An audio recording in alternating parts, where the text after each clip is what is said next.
Hi friends, ಎಲ್ಲರೂ ಹೇಗಿದ್ದೀರಾ friends? ಇವತ್ತು ನಾನು ಮಧ್ಯಾಹ್ನ ಲಂಚಿಗೆ ಬಾಳೆದಿಂಡು ಚಟ್ನಿ ಮಾಡ್ತಾ ಇದ್ದೇನೆ. ನೋಡಿ, ಇದೇ ಬಾಳೆದಿಂಡು. ಕೆಲವರಿಗೆ ಗೊತ್ತಿರುತ್ತೆ ಬಾಳೆದಿಂಡು ಅಂದರೆ, ಕೆಲವರಿಗೆ ಗೊತ್ತಿರಲ್ಲ. ಇದು ಬಾಳೆ ಗಿಡದಲ್ಲಿ ಕೆಳಗಡೆ ಅದರದ್ದು ಇರುತ್ತಲ್ಲ, ಅದ್ರಲ್ಲಿ ಇರುತ್ತೆ, ಇದು ಒಳಗಡೆ ಇರುತ್ತೆ. ಇದು ಬಾಳೆಗೊನೆ ಕಡಿದ ಮೇಲೆ ಗಿಡ ಇರುತ್ತಲ್ಲ, ಅದ್ರ ಒಳಗಡೆ ಇರುತ್ತೆ. ಇದ್ರದ್ದು ಇವತ್ತು ಚಟ್ನಿ ಮಾಡ್ತಾ ಇದ್ದೀನಿ. ತುಂಬ ಒಳ್ಳೆಯದು ಆರೋಗ್ಯಕ್ಕೆ ನಮಗೆ. ಇದಕ್ಕೆ ಏನೆಲ್ಲ ಬೇಕು ಅಂದರೆ ಒಂದು ಅರ್ಧ ಕಪ್ಪಷ್ಟು ತೆಂಗಿನ ತುರಿ ತೊಗೊಂಡಿದ್ದೇನೆ, ಮತ್ತೊಂದು 2 3 ಕೆಂಪು ಮೆಣಸಿನ್ಕಾಯಿ ತೊಗೊಂಡಿದ್ದೇನೆ, ಮತ್ತೊಂದು ಸ್ವಲ್ಪ ಹುಳಿ ಸಾಕು ಇದಕ್ಕೆ, ಮತ್ತೊಂದು ಸ್ವಲ್ಪ ಹಿಂಗು ತೊಗೊಂಡಿದ್ದೇನೆ. ಹಿಂಗು ನಿಮಗೆ ಬೇಕಾದರೆ ಹಾಕ್ಕೊಳ್ಬೋದು. ಮತ್ತು ಒಂದು ಅರ್ಧ ಸ್ಪೂನಷ್ಟು ಕೊತ್ತಂಬರಿ ತೊಗೊಂಡಿದ್ದೇನೆ, ಮತ್ತು 1 ಸ್ಪೂನಷ್ಟು ಉದ್ದಿನಬೇಳೆ ತೊಗೊಂಡಿದ್ದೇನೆ. ಇವಾಗ ಇದನ್ನೆಲ್ಲ ಹುರ್ಕೊಳ್ಬೇಕು. ಮೊದಲು ಇದನ್ನು ಏನು ಮಾಡಬೇಕು ಅಂದರೆ, ಇದು ಕಟ್ ಮಾಡ್ಕೊಳ್ಬೇಕು. ಇದು ನಾರಿನಾಂಶ ತುಂಬ ಇರುತ್ತೆ ಇದರಲ್ಲಿ. ಇವಾಗ ಮೊದಲು ಇದನ್ನು ಕಟ್ ಮಾಡ್ಕೊಳ್ಳೋಣ. ಇವಾಗ ಇದನ್ನು ಸ್ಲೈಸ್ ಆಗಿ ಕಟ್ ಮಾಡ್ತಾ ಇದ್ದೇನೆ. ಇದರಲ್ಲಿ ನಾರು ಬರುತ್ತೆ ಹೀಗೆ. ಇದು ಚಟ್ನಿಗೆ ಬೇಕಾದರೆ ನೀವು ನಾರು ಹಾಕ್ಕೊಳ್ಬೋದು, ಏನಾಗಲ್ಲ. ನೀವು ಬೇರೆ ಏನಾದರೂ ಬಾಳೆ ದಿಂಡಲ್ಲಿ ಮಾಡ್ತೀರಿ ಅಂದರೆ, ಇವಾಗ ಸಾಂಬಾರು ಮಾಡ್ತೀರಿ ಅಥವಾ ಪಲ್ಯ ಮಾಡ್ತೀರಿ ಅಂದರೆ ಈ ನಾರು ತೆಕ್ಕೊಳ್ಬೇಕಾಗುತ್ತೆ. ಚಟ್ನಿಗಾದರೆ ನೀವು ಹಾಕ್ಬೋದು ಈ ರೀತಿ. ತುಂಬ ಸಣ್ಣ ಏನು ಬೇಡ. ಇದು ಚಟ್ನಿಯಲ್ಲಿ ನಾವು ಮಿಕ್ಸಿಯಲ್ಲಿ ಹಾಕ್ತೇವಲ್ಲ, ಅದನ್ನು ಇಷ್ಟು ಈ ಸೈಜಲ್ಲಿ ಕಟ್ ಮಾಡಿಕೊಂಡ್ರೆ ಸಾಕು. ಇದರಲ್ಲಿ ಕೆಲವೆಲ್ಲ ನಾರಿದೆ ನೋಡಿ. ನಾವು ಇದರಲ್ಲಿ ಮಿಕ್ಸಿಯಲ್ಲಿ ಹಾಕೋಗಿ ನಾರು ಕೂಡ ಸಣ್ಣ ಆಗುತ್ತೆ. ತುಂಬ ಫೈಬರ್ ಇದೆ ಇದರಲ್ಲಿ. ಇದನ್ನು ಉಪ್ಪು ನೀರಲ್ಲಿ ಹಾಕಿಡ್ತೇನೆ, ಇಲ್ಲಾಂದರೆ ಕಪ್ಪಾಗುತ್ತೆ. ಐರನ್ ಜಾಸ್ತಿ ಇರುತ್ತೆ ಇದರಲ್ಲಿ, ಅದರಿಂದ ಕಪ್ಪಾಗ್ತಾ ಬರುತ್ತೆ. ಈಗ ಮೇಲ್ಗಡೆ ಕಾಣಿಸೋ ಸ್ವಲ್ಪ ತೆಕ್ಕೊಳ್ಳಿ, ಮತ್ತೆ ಇದ್ರೆ ಪರವಾಗಿಲ್ಲ. ಈ ರೀತಿ ಎಲ್ಲ ಸಣ್ಣ ಕಟ್ ಮಾಡಿಕೊಂಡು ಆಮೇಲೆ ಬೇಯಿಸ್ಕೊಳ್ಬೇಕು ಇದನ್ನು ಸ್ವಲ್ಪ.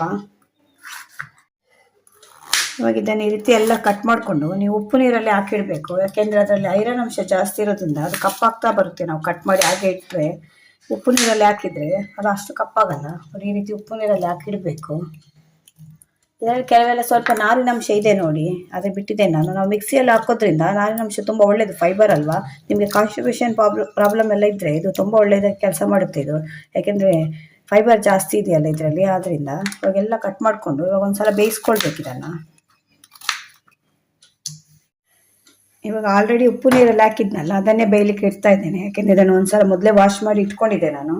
ಇವಾಗ ಇದಕ್ಕೊಂದು ಸ್ವಲ್ಪ ಅರಿಶಿಣದ ಪೌಡ್ರ್ ಹಾಕಿ ಇದನ್ನು ಇವಾಗ ಬೇಯಿಸ್ಕೊಳ್ಬೇಕು. ಕೆಲವರು ಹೇಗೆ ಅಂದರೆ ಬೇಯಿಸ್ಕೊಳ್ಳಿ ಹಾಗೆ ಹಸಿ ಕೂಡ ಮಾಡ್ತಾರೆ, ಆದರೆ ನಾನು ಬೇಯಿಸ್ಕೊಂಡು ಮಾಡ್ತೇನೆ. ಅಂದರೆ ಒಬ್ಬೊಬ್ಬರು ಒಂದೊಂದು ಥರ ಮಾಡ್ತಾರಲ್ವ. ಇದು ಹಸಿ ಮಾಡೋದ್ರಿಂದ ಒಂದು ಸ್ವಲ್ಪ ಅದರದ್ದು ಹಸಿದು ಸ್ಮೆಲ್ ಇರುತ್ತೆ. ನೀವು ಬೇಯಿಸ್ಕೊಳ್ಳೋದ್ರಿಂದ ಆ ಸ್ಮೆಲ್ ಹೋಗುತ್ತೆ. ಮತ್ತು ಇದನ್ನೇ ತುಂಬ ಬೇಯಿಸ್ಕೊಳ್ಬೇಕು ಅಂತ ಇಲ್ಲ, ಇದು ನಿಮಗೆ ಹಾಫ್ ಬಾಯ್ಲ್ ಆದರೂ ಸಾಕು. ಇದೊಂದು 10 ನಿಮಿಷದಲ್ಲಿ ಬೇಯುತ್ತೆ. ಈಗ ಇದಕ್ಕೊಂದು ಮಸಾಲೆ ರೆಡಿ ಮಾಡ್ಕೊಳ್ಬೇಕು. ಅದು ಬೇಯಲಿಕ್ಕೆ ಇಟ್ಟಿದ್ದೇನೆ ನಾನು ಬಾಳೆದಿಂಡನ್ನು. ಅಷ್ಟರಲ್ಲಿ ಇದಕ್ಕೊಂದು ಮಸಾಲೆ ರೆಡಿ ಮಾಡ್ಕೊಳ್ತೇನೆ ಚಟ್ನಿಗೆ. ನಾನು 1 ಸ್ಪೂನಷ್ಟು ಉದ್ದಿನಬೇಳೆ ತೊಗೊಂಡಿದ್ದೇನೆ, ಅದನ್ನು ಹಾಕ್ತಾ ಇದ್ದೇನೆ. ನಾನು ಇದು ಗುಂಡು ಉದ್ದಿನಬೇಳೆ ತೊಗೊಂಡಿದ್ದೇನೆ. ನಿಮ್ಮ ಹತ್ರ ಬೇಳೆ ಇದ್ದರೆ ಅದನ್ನು ಕೂಡ ತೊಗೊಳ್ಬೋದು. ಬೇಳೆ ಬರುತ್ತಲ್ಲ, ಅದು ಕೂಡ ತೊಗೊಳ್ಬೋದು. ಇದೊಂದು ಸ್ವಲ್ಪ ಫ್ರೈ ಆಗಬೇಕು. ಕೆಲವರು ಉದ್ದಿನಬೇಳೆ ಹಾಕಲ್ಲ, ಬರೀ ಕೊತ್ತಂಬರಿ ಹಾಕಿ ಮಾಡ್ತಾರೆ. ಈ ರೀತಿ ಕೂಡ ಮಾಡಿ ನೋಡಿ, ಚೆನ್ನಾಗಿರುತ್ತೆ ಇದು ಟೇಸ್ಟು. ಒಂದು ಸ್ವಲ್ಪ ಕೆಂಪಾಗಾದ್ಮೇಲೆ ನಾವು ಇದು ಕೊತ್ತಂಬರಿ ಇದೆಯಲ್ಲ ಅದನ್ನು ಕೂಡ ಹಾಕಬೇಕು. ನೋಡಿ, ಇದು ಕಲರ್ ಚೇಂಜ್ ಆಯಿತು. ಇದೊಂದು ಸ್ವಲ್ಪ ಕಲರ್ ಚೇಂಜ್ ಆದಮೇಲೆ ಕೊತ್ತಂಬರಿ ಇದೆಯಲ್ಲ ಇದನ್ನು ಕೂಡ ಹಾಕಬೇಕು. ಮತ್ತು 2 ಇಂದ 3 ಮೆಣಸಿನ್ಕಾಯಿ ತೊಗೊಂಡಿದ್ದೇನೆ ನಾನು. ಇದು 1 ಕಲರ್ಗೆ ತೊಗೊಂಡಿದ್ದೇನೆ, ಮತ್ತು 2 ಖಾರಕ್ಕೆ. ಇದನ್ನು ಕೂಡ ಹಾಕಿ ಒಂದು ಸಲ ಫ್ರೈ ಮಾಡ್ಕೊಳ್ಳಿ. ಮತ್ತು ಒಂದು ಸ್ವಲ್ಪ ಹುಣಸೆಹಣ್ಣು ತೊಗೊಂಡಿದ್ದೇನೆ, ಅದನ್ನು ಮತ್ತು ಹಿಂಗು ಎಲ್ಲ ಹಾಕಿ ಒಂದು 2 ಇಂದ 3 ನಿಮಿಷ ಫ್ರೈ ಮಾಡಬೇಕಿದು. ಬಾಳೆದಿಂಡು ನಮ್ಮ ಆರೋಗ್ಯಕ್ಕೆ ತುಂಬ ಒಳ್ಳೆಯದದು. ಯಾಕೆಂದರೆ ನನಗೆ ಕಿಡ್ನಿ ಪ್ರಾಬ್ಲಮ್ ಎಲ್ಲ ಇದ್ದರೆ ಅದೆಲ್ಲ ಬಾಳೆದಿಂಡನ್ನು ತಿನ್ನಬೇಕಂತ ಹೇಳ್ತಾರೆ. ಮತ್ತು BP, ಶುಗರು ಇದೆಲ್ಲ ಕಂಟ್ರೋಲ್ ಮಾಡುತ್ತೆ ಇದು ಬಾಳೆದಿಂಡು. ಮತ್ತು ಫೈಬರ್ ಕೂಡ ಜಾಸ್ತಿ ಇರೋದ್ರಿಂದ ಕಾನ್ಸ್ಟಿಪೇಷನ್ ಪ್ರಾಬ್ಲಮ್ ಇದ್ದರೆ ಕೂಡ ಅದು ಸಾಲ್ವ್ ಆಗುತ್ತೆ. ಇಷ್ಟೆಲ್ಲ ಆರೋಗ್ಯ ಇರೋ ಬಾಳೆದಿಂಡನ್ನು ನಾವೆಲ್ಲ ಈಗ ಯೂಸ್ ಮಾಡೋದೇ ಕಮ್ಮಿ ಆಗಿದೆ. ಅದರಿಂದ ಅದನ್ನು ಆದಷ್ಟು ಜಾಸ್ತಿ ಯೂಸ್ ಮಾಡೋಣ. ನೋಡಿ, ಇವಾಗ ಇದು ಫ್ರೈ ಆಯಿತು. ಇಷ್ಟು ಫ್ರೈ ಆದರೆ ಸಾಕು. ಇವಾಗ ಇದನ್ನು ನಾವು ಅದು ಬೆಂದ ಮೇಲೆ ಬಾಳೆದಿಂಡೊಟ್ಟಿಗೆ ಇದನ್ನು ರುಬ್ಕೊಳ್ಬೇಕು. ಇವಾಗ ನೋಡಿ, ಬಾಳೆದಿಂಡು ಬೆಂದಿದೆ.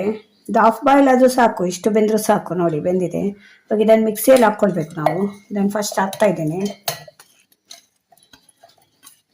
ತುಂಬ ಸಣ್ಣ ಆಗಬೇಕು ಅಂತಿಲ್ಲ, ಒಂದು ಸ್ವಲ್ಪ ತರಿ ಅಂತ ಹೇಳ್ತಾರಲ್ಲ ಹಾಗೆ ಆದರೆ ಸಾಕು. ಇದ್ರ ಜೊತೆಯಲ್ಲಿ ನಾವು ತೆಂಗಿನಕಾಯಿ ತೆಗೆದು ಇಟ್ಕೊಂಡಿದ್ದೆಲ್ಲ ಅದನ್ನು ಕೂಡ ಹಾಕ್ತಾ ಇದ್ದೇನೆ.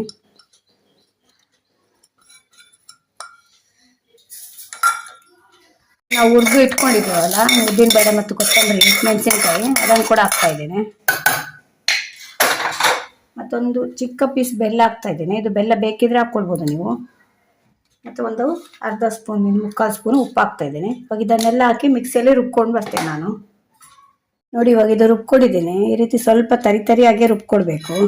ಜಾಸ್ತಿ ತುಂಬ ನೈಸ್ ಆಗಬಾರ್ದು ನೋಡಿ, ಈ ರೀತಿ ಇರಬೇಕು. ಸ್ವಲ್ಪ ತರಿಯಾಗಿ ಇದ್ದರೆ ಚೆನ್ನಾಗಿರುತ್ತೆ ಇದು ಚಟ್ನಿಗೆ. ಇದು ನೀವು ಅನ್ನಕ್ಕೆ ಹಾಕ್ಕೊಂಡು ತಿನ್ಬೋದು, ಅನ್ನಕ್ಕೆ ಅಂತೂ ತುಂಬ ಚೆನ್ನಾಗಿರುತ್ತೆ. ಮತ್ತು ನೀವು ದೋಸೆ ಕೂಡ ಹಾಕ್ಕೊಂಡು ತಿನ್ಬೋದು, ಅದಕ್ಕೂ ಕೂಡ ಕಾಂಬಿನೇಷನ್ ತುಂಬ ಚೆನ್ನಾಗಿರುತ್ತೆ. ಒಂದು ಸಲ ಮನೇಲಿ ಮಾಡಿ ನೋಡಿ, ತುಂಬ ಚೆನ್ನಾಗಿರುತ್ತೆ, ಒಳ್ಳೆಯದು ಕೂಡ ಆರೋಗ್ಯಕ್ಕಿದು. ನೋಡಿ ಬಾಳೆದಿಂಡಿನ ಚಟ್ನಿ ರೆಡಿಯಾಗಿದೆ. ಇದು ನೀವು ರುಬ್ಕೊಳ್ಳುವಾಗ ನಿಮಗೆ ನೀರೇನಾದರೂ ಬೇಕು ಅಂತ ಅನ್ಸಿದ್ರೆ ನೀವು ಬಾಳೆದಿಂಡು ಬೇಯಿಸ್ಕೊಂಡ್ರೆ ನೀರು ಇರುತ್ತಲ್ಲ ಅದನ್ನೇ ಹಾಕಿ. ಆದರೆ ನೀರೇನು ಅಗತ್ಯ ಬರೋಲ್ಲ, ಯಾಕೆಂದರೆ ಬಾಳೆದಿಂಡಲ್ಲಿ ನೀರು ಇರುತ್ತಲ್ಲ, ಅದರಿಂದ ಆ ನೀರೇ ಸಾಕಾಗುತ್ತೆ, ಅದರಲ್ಲಿರೋ ನೀರೇ. ಮೇಲೆ ಎಕ್ಸ್ಟ್ರಾ ನೀರು ಹಾಕಬೇಕು ಅಂತಿಲ್ಲ, ನಾನು ಸ್ವಲ್ಪ ಕೂಡ ನೀರು ಹಾಕಲಿಲ್ಲ. ಇದು ನೀರು ಏನಾದರೂ ಹಾಕಲಿಲ್ಲ, ಮೇಲೆ ಏನು ನೀರು ಹಾಕಲಿಲ್ಲ ಅಂದರೆ ನೀವು 2-3 ದಿನ ಇಟ್ಕೊಳ್ಬೋದು, ಏನೂ ಆಗಲ್ಲ. ಅದರಿಂದ ಬೇಯಿಸಿದ ನೀರನ್ನೇ ಯೂಸ್ ಮಾಡ್ಕೊಳ್ಳಿ. ಇವಾಗ ಇದಕ್ಕೊಂದು ಒಗ್ಗರಣೆ ಕೊಡ್ತೀನಿ. ಇವಾಗ ನಾನು 1 ಸ್ಪೂನು ಒಗ್ಗರಣೆಗೆ ತೆಂಗಿನಕಾಯಿ ಎಣ್ಣೆ ಇಟ್ಟಿದ್ದೇನೆ. ನಾವು ಇದು ತೆಂಗಿನಕಾಯಿ ಎಣ್ಣೆಯಲ್ಲೇ ಒಗ್ಗರಣೆ ಮಾಡೋದು, ಅದು ಫ್ಲೇವರ್ ಮತ್ತು ರುಚಿ ಚೆನ್ನಾಗಿರುತ್ತೆ ಅಂತ. ನಿಮಗೆ ತೆಂಗಿನಕಾಯಿ ಎಣ್ಣೆ ಕೆಲವರಿಗೆ ಆಗಲ್ಲ, ಅದರಿಂದ ಸನ್ಫ್ಲವರ್ ಆಯಿಲ್ ಇದ್ದರೆ ಅದರಲ್ಲೇ ಮಾಡ್ಕೊಳ್ಬೋದು. ಇವಾಗ ನಾನು 1 ಸ್ಪೂನಷ್ಟು ಸಾಸಿವೆ ಹಾಕ್ತಾಯಿದ್ದೇನೆ, ಮತ್ತೊಂದು ಜೀರಿಗೆ 1 ಸ್ಪೂನು, ಮತ್ತೊಂದು ಅರ್ಧ ಸ್ಪೂನು ಉದ್ದಿನಬೇಳೆ ಹಾಕ್ತಾಯಿದ್ದೇನೆ, ಮತ್ತೊಂದು ಸ್ವಲ್ಪ ಕರಿಬೇವು. ಇವಾಗ ಇದು ಒಗ್ಗರಣೆ ಮಾಡಬೇಕಾಗತ್ತೆ ನೋಡಿ. ಈಗ ಒಗ್ಗರಣೆ ಆಯಿತು. ಕೆಲವರಿಗೆ ಹಿಂಗೆ ಹಾಕಬೇಕು ಅಂದರೆ ಈಗ ಪೌಡ್ರ್ ಹಿಂಗಿದ್ರೆ ಈ ಒಗ್ಗರಣೆಗೆ ಹಾಕ್ಕೊಳ್ಬೋದು. ನಾನು ಗಟ್ಟಿ ಹಿಂಗೆ ಹಾಕಿದ್ರಿಂದ ಅದಕ್ಕೆ ಹಾಕಿದೆ, ನಾನು ಮಿಕ್ಸಿಯಲ್ಲಿ ರುಬ್ಕೊಳ್ಳುವಾಗೆ ಹಾಕಿದ್ದೇನೆ.